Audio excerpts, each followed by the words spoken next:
자, 일단 이제 저하고 이제 같이 이야기를 할 것 중에 첫 번째는 뭐냐 하면은 공공기관 채용 규모예요. 이거를 제가 꼭 넣는데, 꼭 넣는 이유 중에 하나가 뭐냐 하면은 여러분들이 이제 보시면은 아실 건데, 여러분들이 보시면 아실 건데, 여러분들이 있는 그래프하고 조금 달라요. 요번에 이제 알리오에서 바꿨거든요.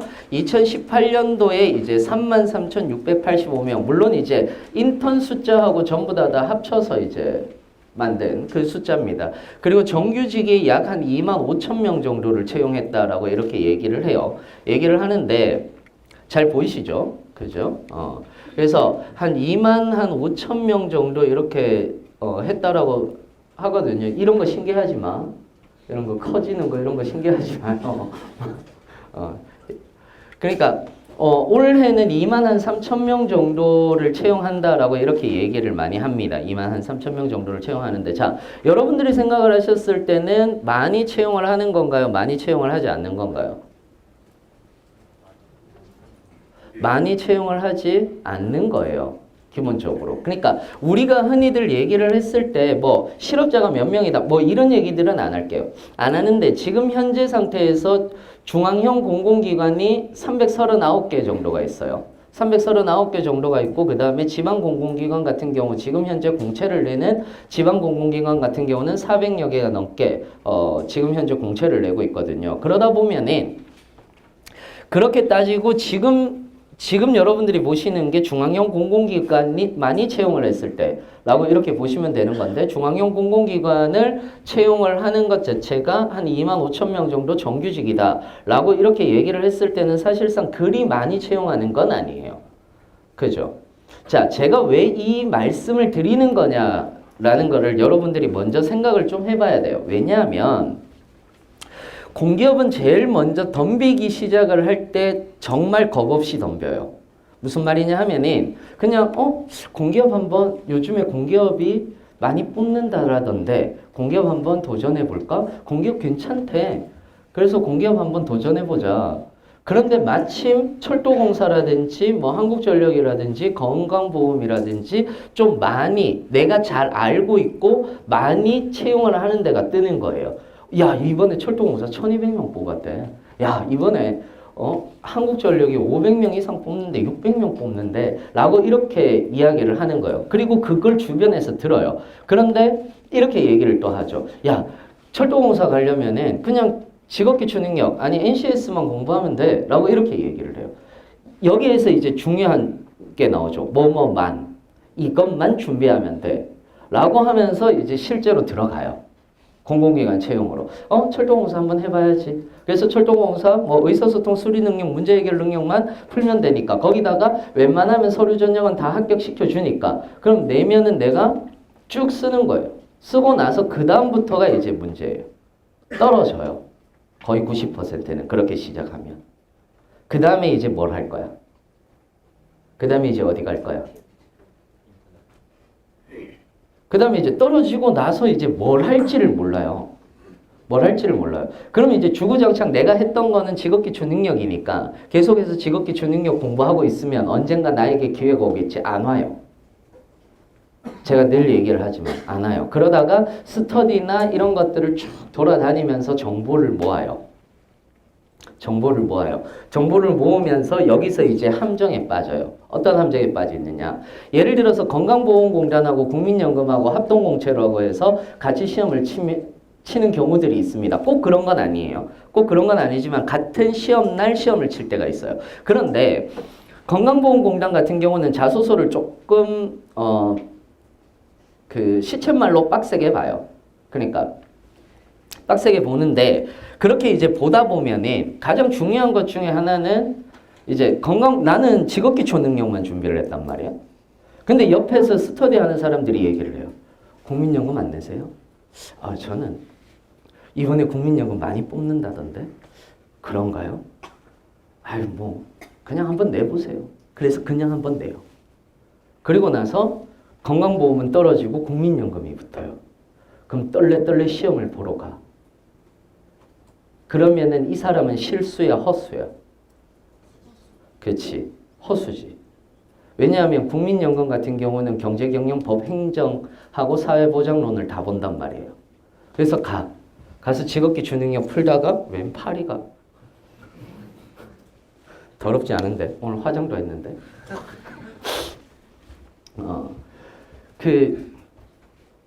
까먹었잖아요. 이놈의 파리 때문에.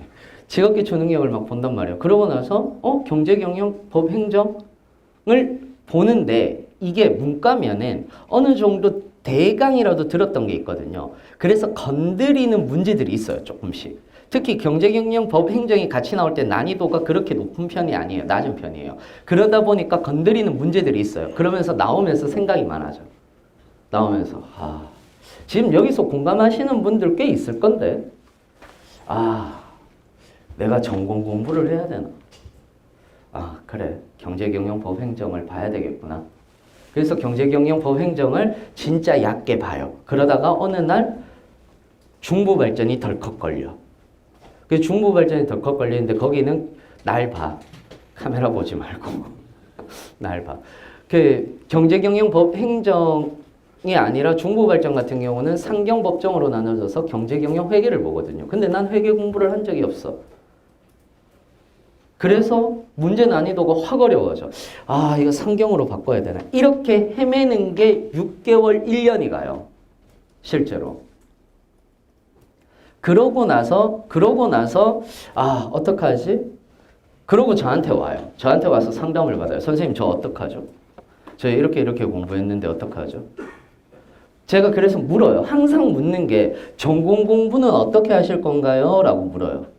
그럼 역으로 물어요. 전공 공부는 어떻게 하죠? 라고. 그렇게 해서 제가 단일 전공으로 하실 거예요? 상경으로, 법정으로 어떻게 하실 거예요? 라고 물으면은 잘 모르겠어요. 잘 모르는 게 맞아요. 왜냐하면 그렇게 헤맸었기 때문에 길을 모르는 거예요. 그래서 찾아온 거거든요. 그래서 몇 가지의 막 얘기를 거쳐서 자, 그러면 이렇게 갑시다 라고 이렇게 얘기하면은 여러분들이 예를 들어서 단일 전공 쪽으로 갑시다 라고 얘기를 하면 선생님 도로공사는 안 보나요? 도로공사는 상경과 법정으로 나눠지거든. 근데 도로공사는 그럼 못 봐요. 단일 전공으로 택했으니까. 그런데 선생님 저 도로공사도 보고 싶은데 여기에서 이제 꼬이기 시작하는 거예요. 쉽게 얘기하자면 계속해서. 그러니까 여기에서 꼬여 나가기 시작하니까 제가 지금 사무직만 말씀을 드리는데 조금 이따 기술직 얘기 드릴게요. 이렇게 해서 꼬여 나가기 시작하면은 진짜 한도 끝도 없어지는 거예요. 그렇기 때문에 일단 제일 먼저 중요한 것 중에 하나는 뭐냐 하면은 공기업 준비의 시작을 어떻게 하느냐가 가장 중요한 거야. 진짜로.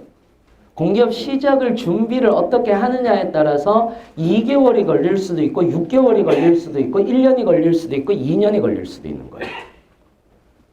그러니까 대부분 공기업 준비 어느 정도 시간이 걸리나요? 라고 이렇게 얘기를 하시는데 잘 몰라요. 왜 모르느냐면 예를 들어서 진짜 암기 과목을 공부하는 거다라고 이렇게 얘기를 하면은 사실상 몇 개월 정도가 대강 나와. 그런데 이게 직업기초 능력이라든지 이런 것들이 있다 보니까 어느 정도 훈련이 쌓여야 되는 거거든요. 근데 이건 훈련의 습득도는 각자 개인마다 조금씩 달라요. 그래서 평균적으로 대부분 한 1년에서 1년 6개월 정도를 생각을 해라 라고 이렇게 얘기를 하기는 하지만은 사실 어떤 친구들은 2개월 안에 들어가는 친구들도 있었고요. 어떤 친구들은 2년이 넘어도 못 들어가는 친구들이 있었어요. 그러면 전략 수정을 다시 해줘야 돼요.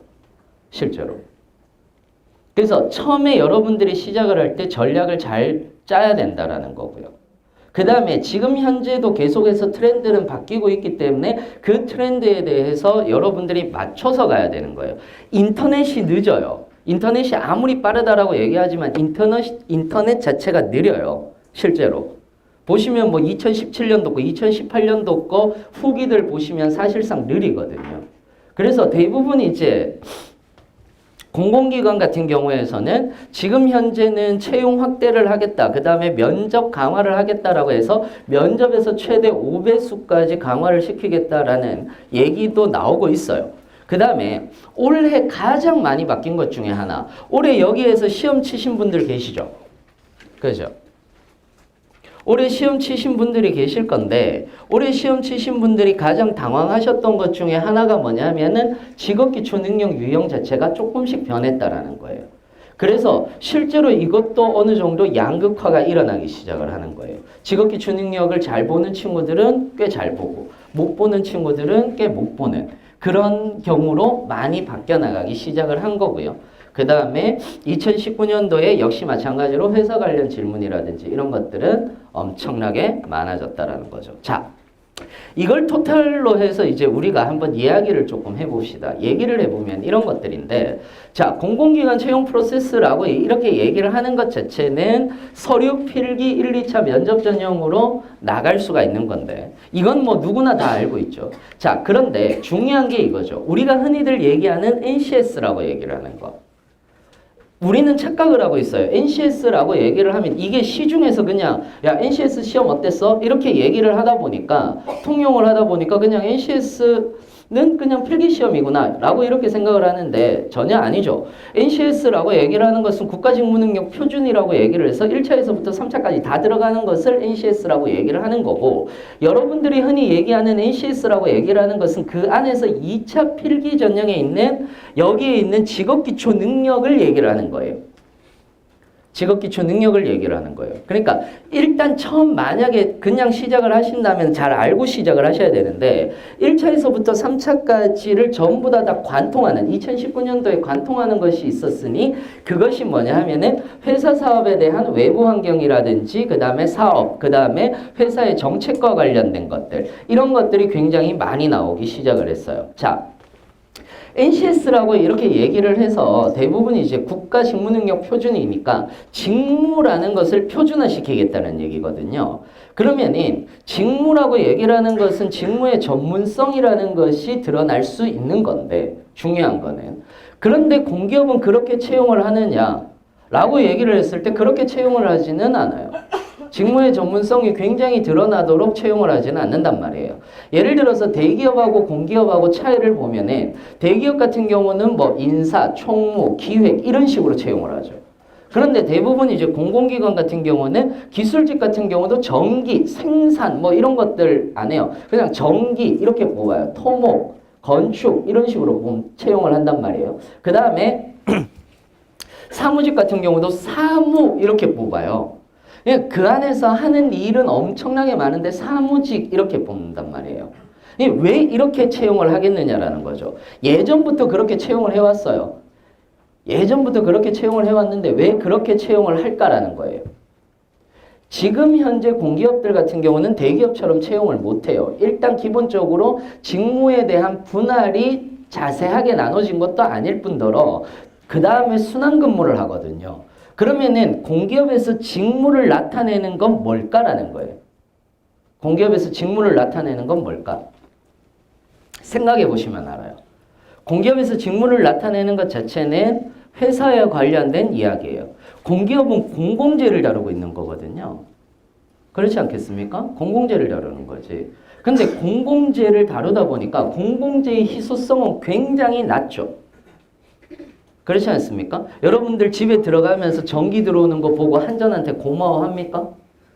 역시 한전이 있어서 우리 집에 불이 들어오는구나. 이렇게 생각 안 하시잖아요.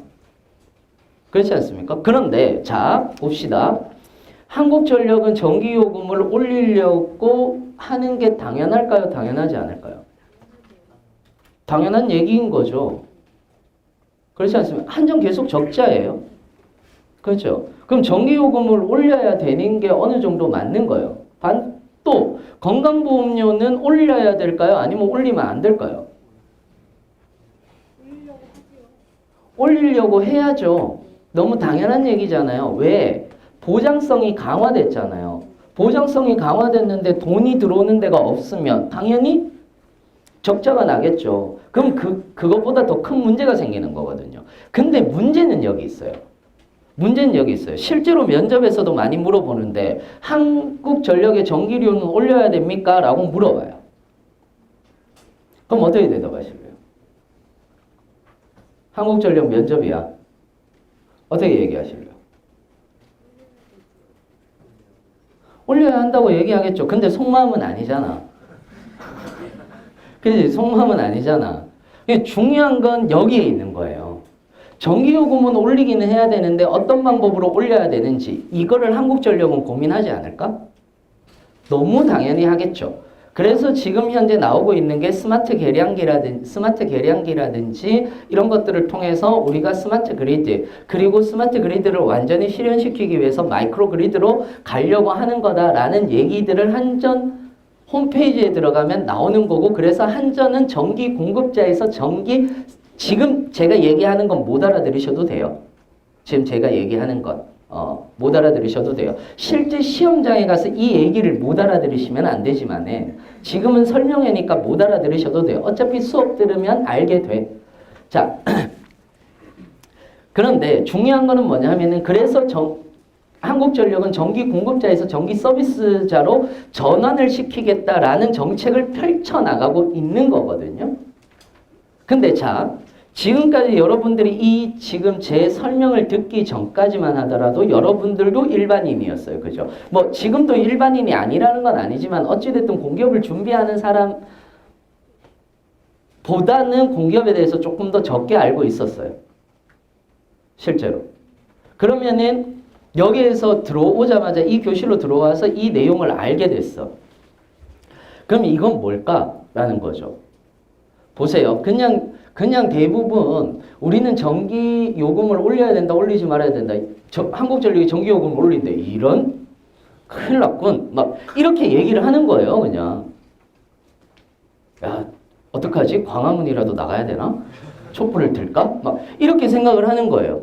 근데 우리는 그 얘기가 아닌 거죠. 공공기관 같은 경우는 들어와서 누구를 설득시켜야 되느냐 하면은 국민을 설득시켜야 되는 입장인 거예요. 우리가 왜 올려야 되고, 우리가 전기요금을 올려야 되고, 우리가 서비스를 어떤 식으로 하고 있고 라는 것을 알려야 되고, 국민들을 납득시켜야 돼요. 하물며 공기업에 들어오려고 하는 사람들이 그거에 대해서 모른다면 굳이 채용을 할 이유가 있을까라는 거예요. 그렇지 않겠습니까? 그러니 그거에 대해서 알고 있는 사람, 그런데 알고 있는데 중요한 게 있죠. 그렇게 따지면은 경력직을 뽑는 게 더 좋지. 그쪽으로 경력이 있는 사람을 채용하는 게 더 좋지. 왜 신입사원을 채용을 할까라는 거예요. 신입사원은 늘 필요해요. 근데 왜 신입사원을 늘 채용할까라는 거죠. 외부 환경에 민감한 사람이 신입사원이에요. 실제로. 이건 무슨 말인지 잘 모르세요? 그러니까 자, 생각을 해보세요. 여러분들이 생각을 해보시면 아는데, 외부 효과에 민감한 사람은 공기업 내부에 있는 사람들이 아니라 공기업 외부에 있는 사람들이에요. 외부 환경의 변화에 훨씬 더 민감해요. 거기에 막 있다가 들어온 사람들이야. 그러니까 외부 환경에 대해서 내가 내부 환경 자체는 몰라도 외부 환경에 대해서 훨씬 더 많이 아는 거예요. 그러니까 예를 들어서 가스공사 같은 경우에서 가스공사 3번 자소서 항목에서 수압 분석하라는 자소서 항목이 있어요. 갑자기 이제 자소서에서 수압 분석을 하래.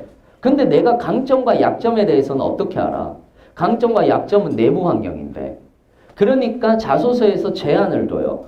기회와 위협에 대해서만 얘기해봐라 라고 얘기를 해요. 기회와 위협은 전부 다 외부 환경인 거죠. 그러니까 결국은 뭐냐면 회사 사업에 대한 외부 환경의 변화에 대해서 잘 알고 있는지, 그리고 회사의 정책에 대해서 잘 알고 있는지. 여기에서 외부 환경이라고 얘기를 하는 것은 정부의 정책도 들어가는 겁니다. 예를 들어서 에너지 발전 공기업이다라고 얘기를 하면은 에너지 발전의 헌법이라고 얘기를 할 수 있는 에너지 기본법은 알고 계셔야 되는 거죠. 그럼 에너지 기본법 정도는 내가 이해하고 계셔야 되는 거예요. 그럼 이것과 관련돼서 또는 SOC 공기업이다라고 얘기를 하면 4차 산업혁명하고 굉장히 인프라 산업이기 때문에 4차 산업혁명하고 굉장히 맞닿아 있는 거거든요. 그러니까 이런 것들에서 여러분들이 산업통상자원부라든지 이런 데 들어가 보면 4차 산업혁명에 대한 규제라든지 그 다음에 규제 완화라든지 이런 것들이 다 들어가 있단 말이에요. 그런 것들이 서류 전형, 필기, 면접 전형에 나오고 있는 거예요. 이게 2019년 상반기부터 시작해서 굉장히 많이 바뀐 건데, 사실 1차하고 3차에서는 작년부터 바뀌었어요. 작년부터 바뀌었는데 2차 필기에서는 그런 것들이 잘 안 나왔다가 에너지 발전이나 SOC 공기업들 같은 경우는 상반기에 나오기 시작을 했어요. 이번에 중부발전에서도 제8차 에너지 수급 계획과 관련된 내용들이 나왔고 그 다음에 산업인력공단 같은 경우는 주구장창 계속해서 규정과 관련된 내용들이 지금 현재도 나오고 있고 그 다음에 석유공 같은 경우에 서울교통공사 같은 경우에서도 도로교통법이라든지 이런 것들이 나오고 있어요. 그러니까 결국은 뭐냐면 회사와 관련된 규정이라든지 회사와 관련된 정책들이 필기에서도 나오고 있고 그것을 읽고 해석하는 능력을 기초적인 능력이라고 우리는 이야기하겠다라고 얘기를 하고 있는 건데 저는 이건 개인적인 얘기지만은 개인적으로는 이 방향이 맞다라고 생각을 해요. 사실은 개인적으로는. 왜냐하면 뭐 어떻게 들으실지는 모르겠지만은 저는 그래도 지금 현재 현존하는 공기업 강사들 중에서는 가장 오래됐다라고 자부를 하거든요. 그리고 설명회 같은 경우 제가 2005년도부터 했으니까 그러니까 2005년도부터 지금까지 해왔으니까 14년째라고 얘기를 하는 건데